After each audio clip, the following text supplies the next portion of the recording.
So Cale, why did you first start longboarding and when did you first get into it? I got my first board, which was a pintail, when I was a senior in high school, so about 3 years ago. And it's kind of a spontaneous buy, but I started skating every day and quickly fell in love with the sport.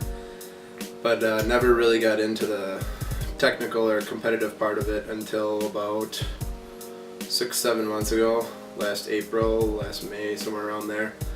And that's when we started free riding a lot and working on more technical tricks. So tell me more about an average day for you.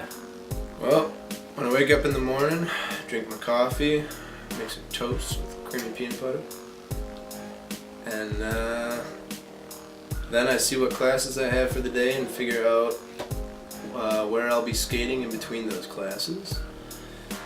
My first classes, I have class every day 9:30 to 11. So then after 11, depending on what class I have next, I'll find some spot on campus that I can shred for an hour until my next class and work on some new tricks that I'm trying to get down. There's not really many hills here, so it's kind of hard to work on slides, but you can definitely work on flatland here. And then usually later in the day around 3 o'clock I'll meet up with Tyler and Josh and get a little session in somewhere around campus. Alright, so why don't you just tell me a little bit about the boards you own?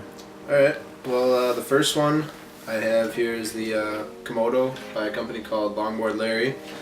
And this is the general idea of what the boards used to be a few years ago. They were longer, usually made of bamboo, some kind of flexi wood, and I don't know, this was meant to simulate surfing with the flex that you would get from the board and the longer deck. But now boards like this is from the same company, the Longboard Larry. This is the double kick penguin. The boards are getting shorter and they have drop pockets here to lock your feet in. They're getting big kicks, which allow you to do a lot of flatland and more technical riding, which is what you see in skateboards. And so there's that bridging of the gap again. And then there's the this one is the Wolf Shark by Land Yachts, and this is going to be a downhill board, racing. It's made of maple. It's going to be totally stiff to allow for maximum stability.